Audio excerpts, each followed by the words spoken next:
vou fazer aquele pequenino monólogo, um pouquinho da história, só para a gente começar, né?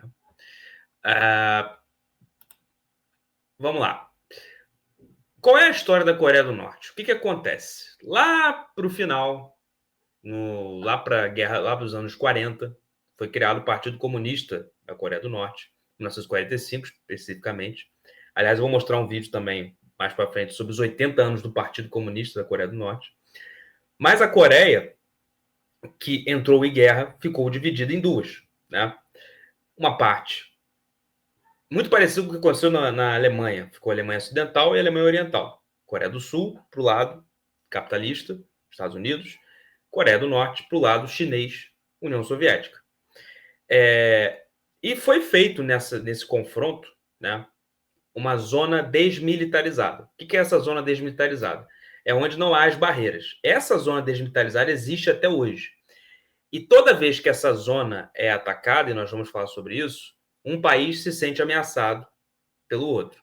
Mas, basicamente, a tensão entre os países existe porque todos os dois, tanto Coreia do Sul quanto Coreia do Norte, mas principalmente Coreia do Norte, têm um plano de fazer uma Coreia só, desde que foi separada e dividida ao meio.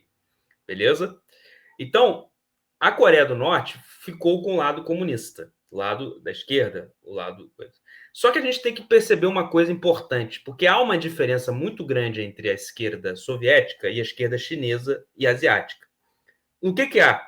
Qual é a grande diferença? Bom, os países asiáticos, né, aliás, o povo asiático, ele tem uma doutrina, um comportamento diferente do ocidental, que cabe mais à União Soviética, no caso, que é um comportamento mais de servidão, um comportamento mais de assim... Eu me lembro, por exemplo, vou dar aqui uma curiosidade.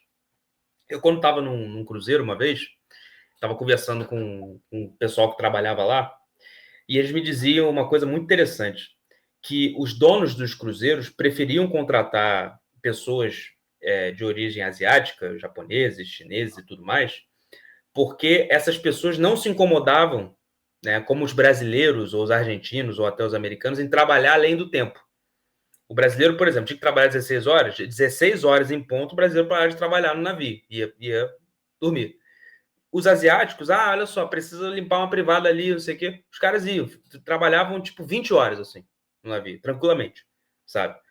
Então, é uma tendência do asiático servir da cultura deles, sabe? Aquela coisa da honra e tal. Eles são difíceis de questionar. Por isso que o que aconteceu no Nepal recentemente foi uma coisa até muito impressionante, porque o Nepal é dessa cultura, tá entendendo? Ele tem essa cultura de servir, cultura de honra e tudo mais.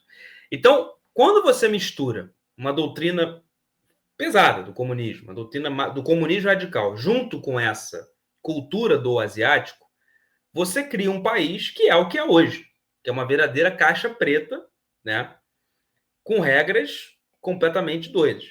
Mas primeiro vamos falar, antes de falar do interno, vamos falar do externo, né? O que acontece posteriormente ao final da Guerra Fria? Bom, quando você tem a queda do Muro de Berlim, a Rússia passa a uma outra perspectiva, você separa a União Soviética e tudo mais, ou seja, a sustentação da Coreia do Norte passa a ser a China. Só que a China, nessa época, também entrou em crise. Ela faz uma mudança de regime por conta da União Soviética. Isso lá para o final dos anos 80.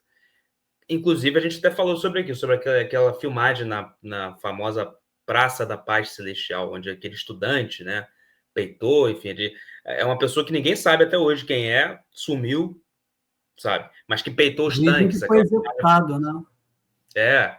Dizem que foi torturado, foi morto. A gente não tem noção do que aconteceu. E na Coreia do Norte, menos ainda, sabe? Mas quando a China muda de regime, não o regime ditatorial, mas muda a metodologia, vamos dizer assim, né? Reprime as manifestações, etc., ela passa a sustentar a Coreia do Norte, sabe? Ela é a grande sustentação da Coreia do Norte. E a Coreia do Norte, nos anos 90, se vê numa grande crise, sabe? E o que ela percebe? Olha, preciso, para me defender, porque a Coreia do Sul está forte, está se fortalecendo, preciso eu ter bombas atômicas. E a partir dali, ela começa a acelerar o seu programa nuclear. E aí a gente tem muitas histórias de espionagem da Coreia do Sul nesse período, que não conseguiu evitar que a Coreia do Norte tivesse o armamento nuclear. Os Estados Unidos, principalmente, diz que isso foi um dos maiores erros deles. Eu estava vendo um...